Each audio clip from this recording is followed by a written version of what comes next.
Jake had always thought his life was perfect, a loving wife, 2 children, and a stable job. But one evening, he returns home to find Lisa with a glass of wine and a shocking confession. She wants to open their marriage. The betrayal shatters his world, but Jake doesn't give up. Together with his children, he prepares a plan of revenge that will change Lisa's life forever. Will she be able to avoid the consequences? Jake Thompson, a 38-year-old engineer from Seattle, had always prided himself on the life he'd built. A cozy suburban home, 2 sharp-witted kids, and a wife, Lisa, who'd been his partner for 15 years. It was the American dream, neatly wrapped in routine. March 22nd, 2025, started like any other Saturday. He'd spent the morning tweaking a project proposal at the office, the hum of machinery still buzzing in his ears as he pulled into the driveway that evening. The house glowed warmly against the dusk, but something felt off the moment he stepped inside. Lisa sat at the dining table, a bottle of Cabernet uncorked, 2 glasses gleaming under the chandelier's soft light. It wasn't like her. Wine was reserved for birthdays or anniversaries, not random weekends. Her posture was stiff, hands clasped around her glass so tightly her knuckles whitened. Jake forced a grin, dropping his keys onto the counter with a clink. "Hey, Lise, what's this? Celebrating something?" Her lips twitched into a smile that didn't reach her eyes. Those hazel eyes he'd once drowned in, now stormy and distant. "Sit down, Jake," she said, her voice low, deliberate. "We need to talk." A chill snaked down his spine. Not the words, but the tone, rehearsed like she'd practiced this moment. His heart kicked into overdrive as he pulled out a chair, the scrape of wood against tile echoing in the tense silence. He reached for the glass she'd poured him, the wine's sharp scent doing little to steady his nerves. "What's going on?" he asked, keeping his voice even despite the dread coiling in his gut. Lisa took a slow sip, her gaze drifting to the window before locking onto him. "I've been thinking a lot," she began, each word measured, "about us. About our marriage." She paused, and in that beat, Jake's mind raced. Health scare? Job loss? Worse? "I feel trapped, Jake. I've been your wife, the kids' mom, but I don't know who I am anymore. I need space to figure that out." He blinked, the words hitting like a punch he didn't see coming. "Space," he echoed, leaning forward. "Lisa, we've had a good life. What are you saying?" Her grip tightened on the glass, her calm facade cracking just enough to reveal the storm beneath. "I want to open our marriage," she said, voice steady but eyes glistening. "I need to explore, see other people, just for a while, to understand what I want." The room tilted. Jake's breath caught, his fingers curling around the wine glass until he thought it might shatter. "You want to date other men?" he asked, barely above a whisper, disbelief warring with a rising tide of anger. She nodded, a single tear slipping down her cheek. "Yes, I need this." Silence crashed over them, thick and suffocating. Jake stared at her, the woman he'd built a life with, the mother of his children, now a stranger unraveling everything he'd held dear. He stood abruptly, chair scraping back, and muttered, "I need a minute." Upstairs, he paced their bedroom, the familiar space mocking him with its normalcy. Then, an idea sparked. He grabbed his phone, opened the voice recorder, and hit start, slipping it into his pocket. If she was tearing their world apart, he'd make damn sure he had proof. Back at the table, Lisa's glass was nearly empty. She spoke again, softer now, outlining her plan. "I've already got someone in mind. Just dinner, Jake. Nothing serious." But her words rang hollow. He'd felt the distance growing for months. He stayed quiet, face a mask of calm while inside. Rage and heartbreak battled for control. The recording captured every syllable, every lie. "I'm going out Friday," she added, almost pleading. "I'll be back Saturday. We'll talk then." Jake stood again, grabbing his keys. "I need air," he said flatly, walking out before she could respond. The door clicked shut behind him, a quiet end to the life he'd known. In his truck, he drove aimlessly, city lights blurring as the weight of her betrayal sank in. One thing was clear, this wasn't over. Not by a long shot. Jake didn't sleep that night. The hum of his truck's engine faded as he parked in a deserted lot near Lake Union, the water's dark surface reflecting Seattle's skyline. Lisa's words looped in his head. "I need to explore, see other people," each syllable a dagger, twisting deeper. By 2 a.m., The initial shock had hardened into something colder, sharper, resolve. He wasn't about to let her dismantle their family and walk away unscathed. Not without a fight. He pulled out his phone, the recording still there, her voice crisp and damning. It was evidence, raw, unfiltered, and it gave him power. His thumb hovered over the call button before dialing Emily, his 19-year-old daughter, away at Washington State University. She picked up on the second ring, voice groggy but alert. "Dad? It's late. You okay?" "Em, I need you and Noah on a call." "Now," Jake said, his tone tight, urgent. "It's about your mom." Minutes later, Noah, his 17-year-old son, joined from his bedroom upstairs, his voice rough with sleep. "What's going on?" Jake didn't sugarcoat it. "Listen to this."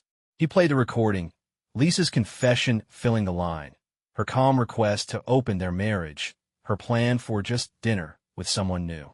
When it ended, the silence was electric. Emily broke it first, her voice trembling with fury. "What the hell? She's lost her mind. She can't do this to you, to us." Noah, quieter but no less intense, muttered, "She's been weird for months. I thought it was work stress. This is messed up, Dad. We're with you." Their anger fueled him, a lifeline pulling him from the edge. "I don't know what to do yet," Jake admitted, "but I needed you to hear it from her. We're a team, right?" "Damn right," Emily snapped. "She doesn't get to play the victim here." Noah added, "Let's figure this out together. She's not tearing us apart." By sunrise, Jake had a plan brewing. He drove home, the house silent as Lisa slept upstairs, oblivious to the storm she'd unleashed. He showered, swapped his rumpled clothes for a crisp shirt, and headed downtown. Caitlin Reeves' office sat in a sleek high-rise, her name etched in gold on the door. She was a shark in divorce law, known for shredding opponents with surgical precision. Jake had met her at a company event years ago, never thought he'd need her. Caitlin greeted him with a firm handshake, her sharp blue eyes assessing him as they Saturday. "What's the story, Jake?" He slid his phone across her desk and hit play. Lisa's voice spilled out, every word a nail in her own coffin. Caitlin listened, jotting notes, her expression unreadable until the recording stopped. She leaned back, a faint smirk tugging at her lips. "This is gold. Adultery, clear intent. She's handed us a loaded gun. What's our move?" Jake asked, leaning forward, hands clasped tight. "She's careless," Caitlin said, tapping her pen. "We'll build a case, asset division, custody, the works. You got kids on your side." He nodded. "Good.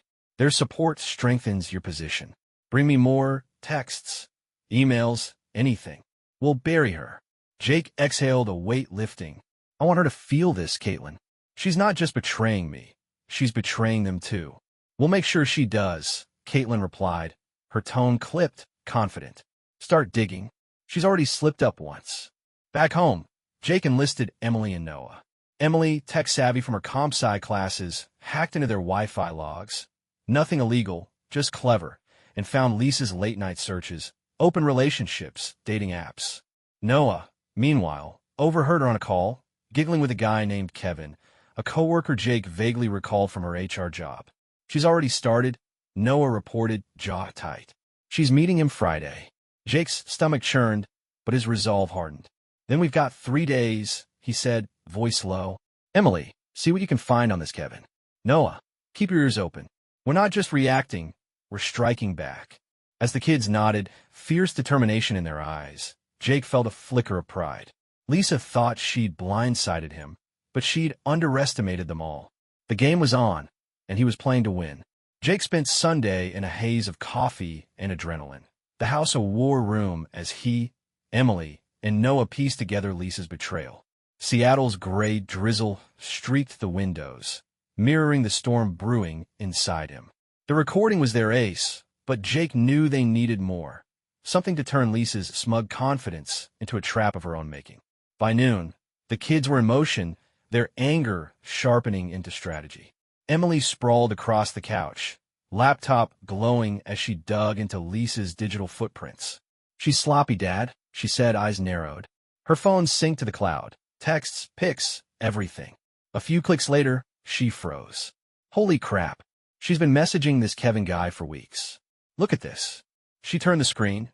Flirty texts, dinner plans, Lisa gushing about finally feeling alive. Jake's jaw clenched, but he nodded. Screenshot all. Every word.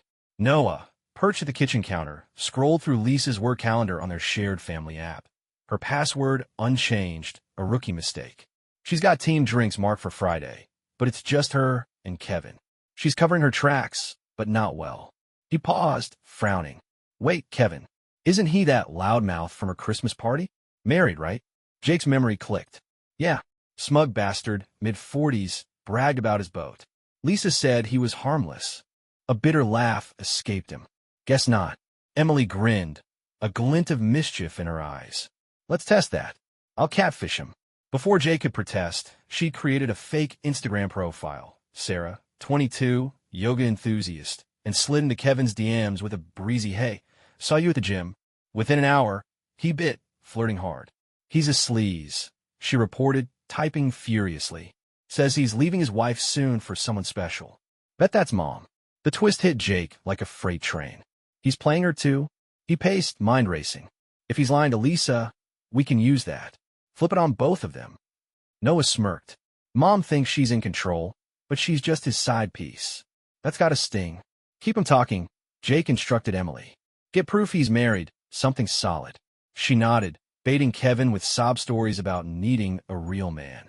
By evening, he'd sent a selfie, grinning on his boat, wedding ring glinting in the sun. Jackpot, Emily said, saving it. But the real bombshell came Monday. Jake, combing through bank statements at Caitlin's urging, noticed a $20,000 dip in their joint savings. Moved to a new account in Lisa's name 2 weeks ago. She's stealing from us, he growled, slamming the papers down. He called Caitlin, voice shaking with rage. She's siphoning money. Can we nail her for this? Caitlin's tone was ice cold. Oh, we will. That's financial misconduct. Adultery's the cherry on top. She's digging her own grave. She paused. Anything on this Kevin guy? Married. Lying to her about leaving his wife, Jake said. Emily's got screenshots. Perfect, Caitlin replied. We'll hit her where it hurts, pride and wallet. Serve her Friday, public spot. Maximum impact. Jake hung up, a plan crystallizing. Tuesday, he tailed Lisa after work, watching her slip into a downtown cafe. Through the window, he saw her with Kevin, laughing, her hand on his arm. His stomach twisted, but he snapped photos, texting them to Caitlin. More ammo, she replied. Meanwhile, Emily pushed Kevin harder online, coaxing out a gem. My wife's clueless. Lisa's my escape. He'd even sent a pic of his house, suburban, 2-car garage, a kid's bike in the driveway. Noah, rifling through Lisa's purse during her shower, found a burner phone, cheap, prepaid, loaded with calls to Kevin. She's paranoid but dumb, he said, handing it to Jake. The pieces fell into place. Lisa wasn't just cheating. She was scheming, draining their future for a fling with a liar. Wednesday night, the trio huddled in the living room. Friday's our date, Jake said, voice steel. We crash it.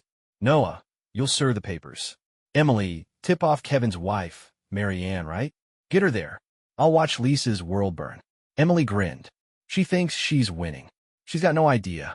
Noah cracked his knuckles. Let's make it unforgettable. Jake nodded, a fire in his chest. Lisa had underestimated them. Her husband, her kids, her own arrogance. The double game was hers to lose, and they'd make sure she felt every second of the fall. Friday arrived like a storm rolling into Seattle. Dark, heavy, inevitable. Jake spent the morning finalizing details with Caitlin, her sleek office a stark contrast to the chaos he was about to unleash. She handed him the divorce papers, thick with accusations, adultery, financial misconduct, the works. Signed, sealed, delivered, she said, a predatory glint in her eye. Noah's serving her tonight? Jake nodded. Good. Make it loud. Back home, the house buzzed with purpose. Emily, laptop open, had tracked down Kevin's wife, Mary Ann, through a neighborhood Facebook group. Posing as Sarah, she'd fed her crumbs, vague hints about Kevin's dinner plans, until Mary Ann demanded answers. She's pissed, Emily reported, smirking. Said she'll be there. 7 p.m. sharp. Noah, meanwhile, practiced his delivery, clutching the envelope like a weapon. I got this, Dad. She won't know what hit her. By 6 p.m., they were ready. Jake drove them downtown, the city's lights smearing against the windshield in the drizzle. Lisa had picked the pearl, a a swanky waterfront restaurant. All glass walls and candlelit tables, perfect for her romantic escape. Jake parked a block away, watching her red SUV pull up. She stepped out in a sleek black dress, hair swept up, exuding confidence. Kevin met her at the door, all smiles and charm, oblivious to the trap closing around them. Inside, they settled into a corner booth, laughing over martinis. Jake's phone buzzed. Emily's text. Mary Ann's en route. 5 minutes. He nodded to Noah. Your cue's coming. Wait for the signal. Noah gripped the papers jaw tight. She's gonna regret this. At 7:02, Mary Ann stormed in, blonde, furious, a whirlwind in a trench coat. Emily had slipped her Kevin's selfie from the boat, ring and all, and she'd brought it as ammo. She'd beeline for the booth, voice cutting through the hum of the restaurant. Kevin, you lying son of a bitch. Heads turned, forks clattered. Lisa's smile vanished as Mary Ann loomed over them, brandishing the photo. This your business dinner? With her? Kevin stammered, face paling. Mayor, this isn't, but Lisa cut in, voice sharp. Who the hell are you? His wife. Mary Ann spat, slamming the photo down. 15 years, 2 kids, and he's screwing around with you? Pathetic. Gasps rippled through the room. Lisa's eyes widened, darting to Kevin. You said you were separated. I am, sort of, he fumbled, but Mary Ann laughed, bitter and loud. Separated? Tell that to our mortgage, you jackass. Diners pulled out phones, filming the meltdown. Jake watched from the entrance, a grim satisfaction settling in. Then Noah struck. He strode up, all 6 feet 1 inch of teenage fury, envelope in hand. Mom, he said, voice cold, loud enough to carry. Lisa froze, color draining from her face. Noah, what are you? You've been served, he announced, slapping the divorce papers onto the table. The word adultery blazed in bold on the top sheet, visible to every gawking onlooker. Dad knows everything. So do we. He stepped back, eyes blazing. You did this to yourself. Lisa's hands trembled as she grabbed the packet, shock morphing into panic. Noah, wait, let's talk. But he turned away unmoved. Mary Ann, still raging, yanked off her wedding ring and flung it at Kevin. We're done, she shouted, storming out. Kevin bolted after her, muttering excuses, leaving Lisa alone in the wreckage. The restaurant buzzed, whispers, laughter, cameras rolling. A waiter approached, nervous. Ma'am, we need you to settle the bill. Lisa fumbled with her purse, tears streaking her mascara, as a viral video took shape around her. Jake stepped closer, unseen, watching her unravel. Emily joined him, phone in hand. It's already online.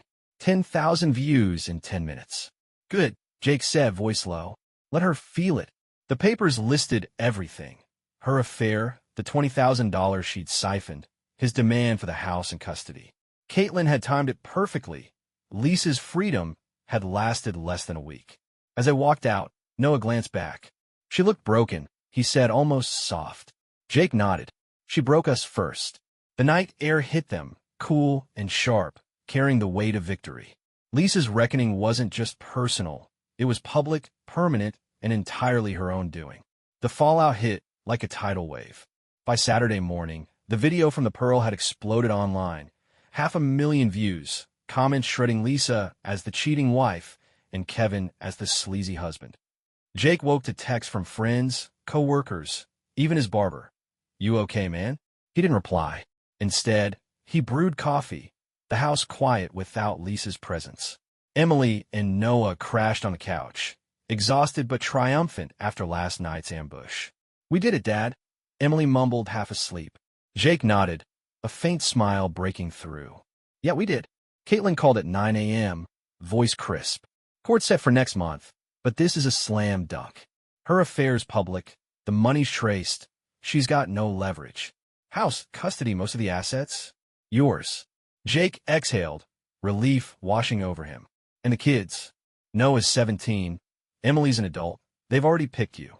She's done. Lisa didn't come home that night.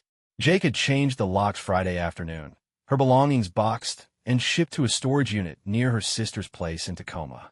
When she finally showed up Saturday evening, pounding on the door, he didn't open it. Jake, let me in, she shouted, voice cracking. He texted her instead. Check the envelope. It's over. Inside the divorce papers, he tucked a note. You chose this. Storage, keys enclosed. Don't call me. Talk to my lawyer. Her sobs echoed through the porch, but he turned away, the sound fading as she left. Weeks passed, and Lisa's life crumbled. Her HR firm put her on indefinite leave after the video tanked their PR. Clients didn't want a homewrecker handling their staff. Kevin ghosted her, his own marriage imploding as Marianne filed for divorce.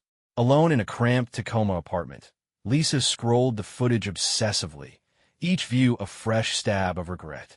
She tried texting Emily. "I'm sorry. Can we talk?" No reply. Noah blocked her outright. The silence from her kids hurt more than the public scorn. Jake, meanwhile, rebuilt. The house felt lighter, freer, as he and the kids repainted the living room. Bright blue, a color Lisa hated. Emily transferred to a local college, unwilling to leave Jake and Noah with mom's mess.